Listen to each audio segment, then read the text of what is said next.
Hi ಎಲ್ರಿಗೂ ನಮಸ್ಕಾರ. ಹೇಗಿದ್ದೀರಾ ಎಲ್ಲರೂ? ಆರಾಮಾಗಿದ್ದೀರಿ ಅಲ್ವಾ?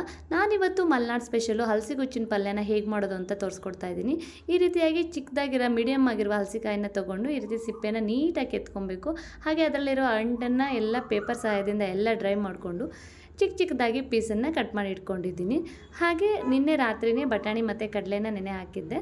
ಒಂದು ಕುಕ್ಕರಲ್ಲಿ 2 ಟೇಬಲ್ ಸ್ಪೂನ್ ಆಯಿಲ್ ಹಾಕ್ಕೊಂಡು ನೀಟಾಗಿ ಹಲಸಿಗುಚ್ಚನ್ನ ಫ್ರೈ ಮಾಡ್ಕೊಳ್ತಾ ಇದ್ದೀನಿ.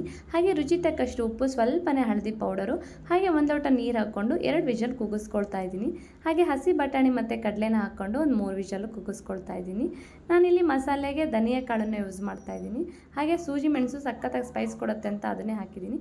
ಹಾಗೆ ಈರುಳ್ಳಿ ಮತ್ತು ಟೊಮೊಟೊನ ಫ್ರೈ ಮಾಡ್ಕೊಂಡು ಸ್ವಲ್ಪ ಕಾಯಿ ತುರಿ ಸೇರಿಸ್ಕೊಂಡು ತರಿಯಾಗಿ ಖಾರನ ರುಬ್ಕೊಳ್ತಾ ಇದ್ದೀನಿ. ಹಾಗೆ ಒಗ್ಗರಣೆಗೆ 2 ಟೇಬಲ್ ಸ್ಪೂನ್ ಆಯಿಲು ಮತ್ತು ಒಣಮೆಣಸು ಮತ್ತು ಸಾಸಿವೆ ಮತ್ತು ಬೆಳ್ಳುಳ್ಳಿ ಕರಿಬೇವನ್ನು ಹಾಕ್ಕೊಂಡು ಸೇರಿಸ್ಕೊತಾ ಇದ್ದೀನಿ. ಇದು ರೊಟ್ಟಿ ಜೊತೆಗೆ ತುಂಬಾ ಚೆನ್ನಾಗಿರುತ್ತೆ ಅಂತಲೇ ಹೇಳಿ